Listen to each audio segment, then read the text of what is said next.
Так. Ну, у нас у якутов древние родственные связи с бурятским народом, потому что наши предки жили около Байкала, и буряты в то время тоже жили там, но особенно к нам ближе из бурятских племен усардинцы. Они по антропологии очень походят на якутский, на якутов. И, по-видимому, это еще не доказано, но, по-видимому, когда они попали под влияние монголов, вот, которые до этого у них язык в большинстве бурятских племен был тюркский. Поэтому это тоже роднит нас. А в составе якутского народа очень много у нас бурятских племен, в том числе очень большие такие племена, как Коро, такие племена, как я сам родом из Байгантайс, но Байгантайсы это произошли от древних Баирку. А баирки тоже связаны с бурятами. Это доказывает то, что в составе якутского народа есть племена, не племена, а это отцовский род, который и считает своим тотемом волка.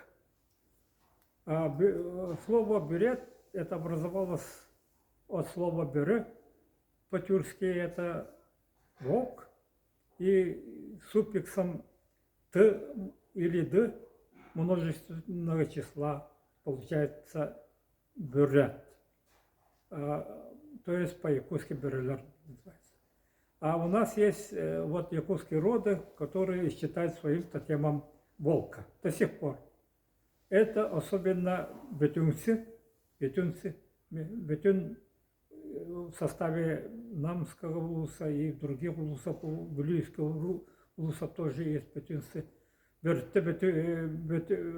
Берте есть, у бурята слова берте очень много. Это предка Чингисхана тоже берте относится, мать его тоже берте. Поэтому это слово до сих пор у нас есть. Бертебетунгнер у нас говорят. Вот намских бетюнцев называют берлях-бетунгнер, а амгинских бетюнцев называют бербетунгнер.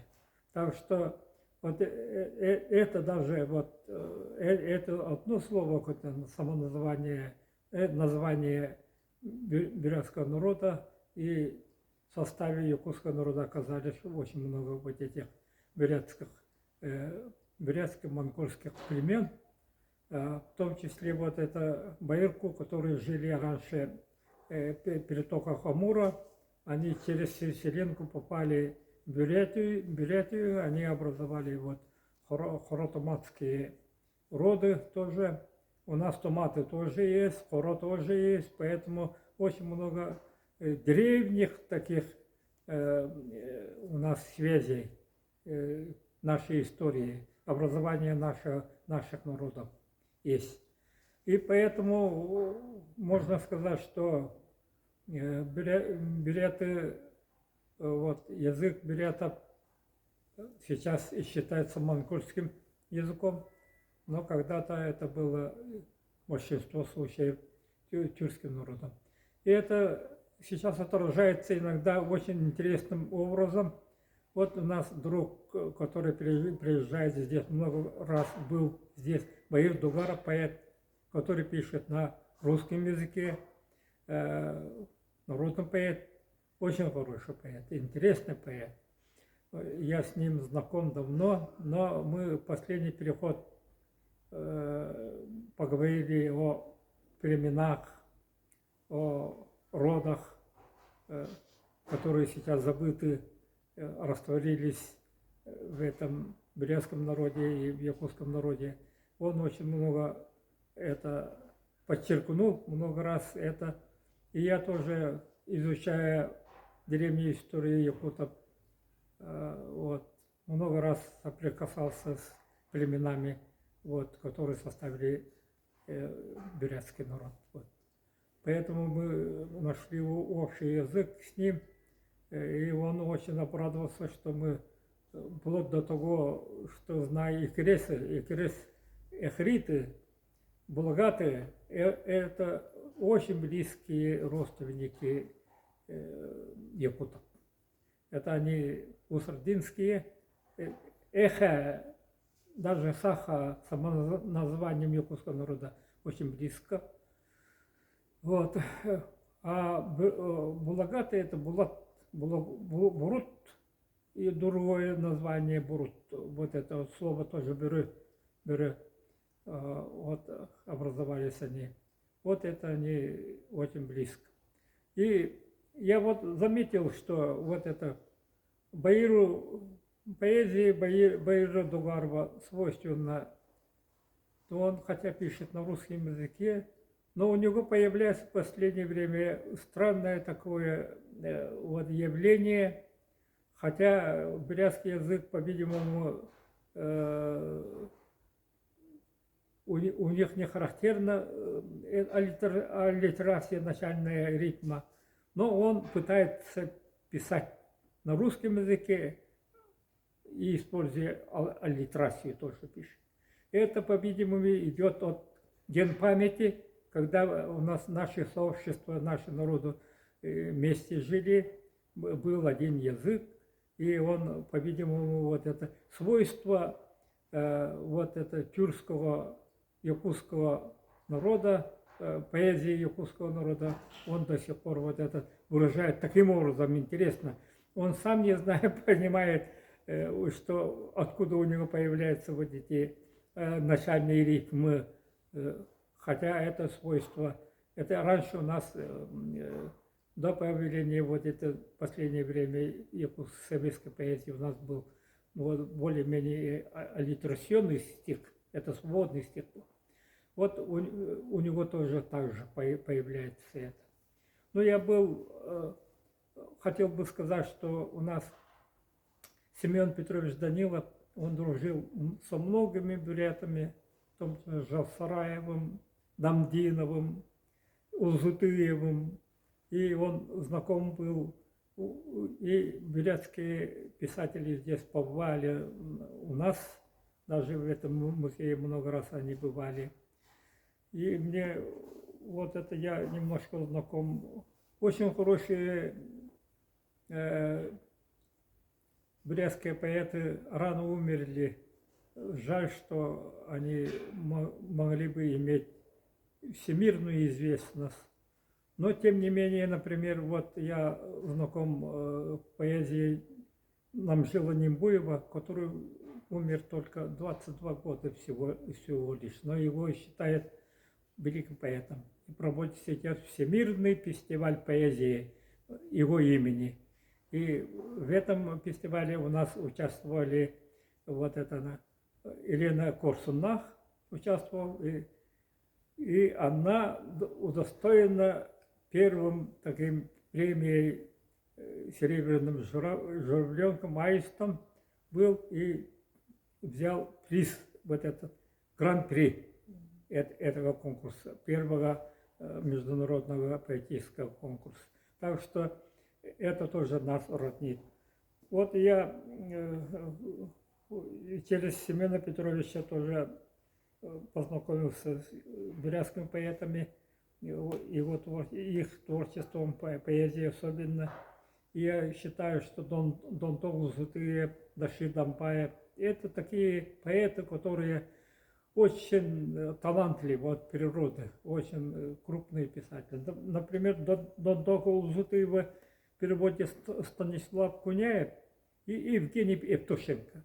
Это же мировые имена, можно сказать. Вот поэтому Донток Узутыев очень знаком вот, по всей российской литературе, его имя громко звучит до сих пор, хотя он еще в молодом умер, но его имя очень почитается в поэзии. Вот. Его сын Амарсана Улжутыев у нас несколько раз приезжал вот пойти. Вот мы тоже создали якуты наподобие этого поэтического фестиваля имени Намжела Нимбуева. Мы по этому от строки Семена Петровича мы взяли и проводим сейчас фестиваль «Благодать большого снега». В этом фестивале 2 раза участвовал сын Дондога Улжутыева, Амарсана Улжутыев. Он сам тоже интересный поэт, хотя он сейчас пишет, отец писал еще на бурятском языке, а сын пишет на русском языке, но тем не менее у него сразу чувствуется национальный колорит. Все равно чувствуется национальный колорит, и он здесь бывал и читал свои стихи, иногда стихи такие колкие, полушутку, но тем не менее он доказывает, что он очень талантливый человек, очень талантливый человек.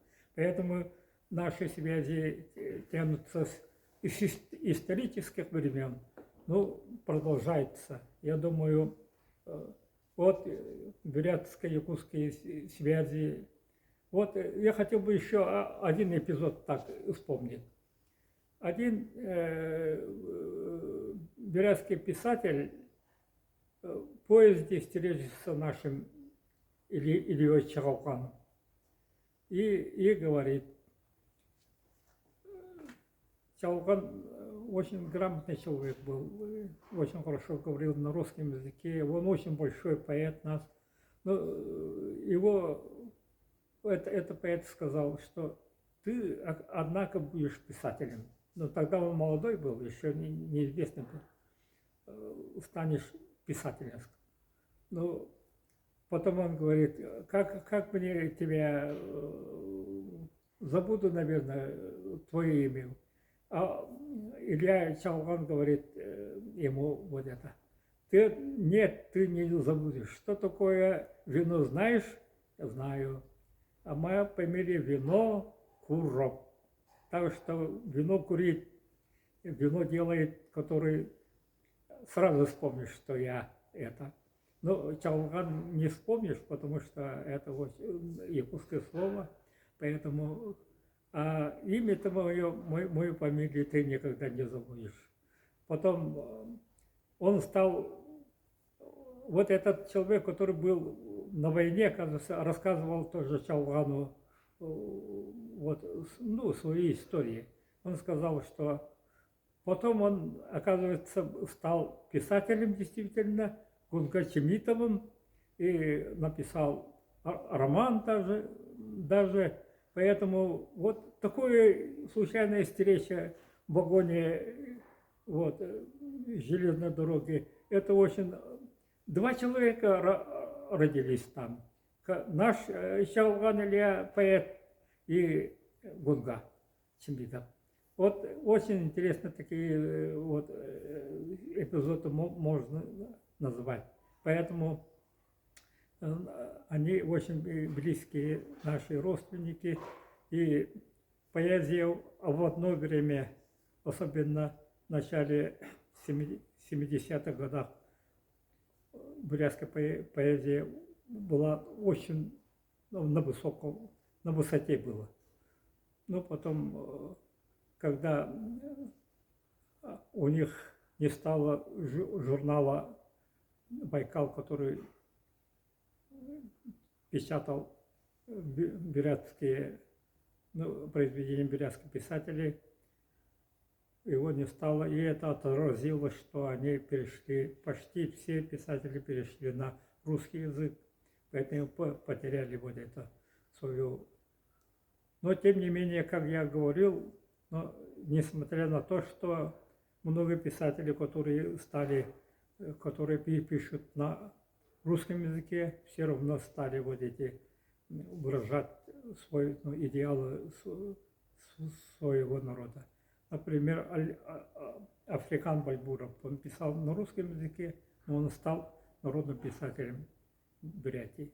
Так что это не их вина, наверное, потому что они оказались вот на таком месте сейчас, вот разбитие так пошло, что они, многие растеряли свой родной язык, но не поэтическую душу. А поэтическая душа выражается в любом языке, можно выразить. Таких примеров очень много. Поэтому я не виню то, что они пришли на русский язык, но на русском языке существует поэзия, литература на брянском языке.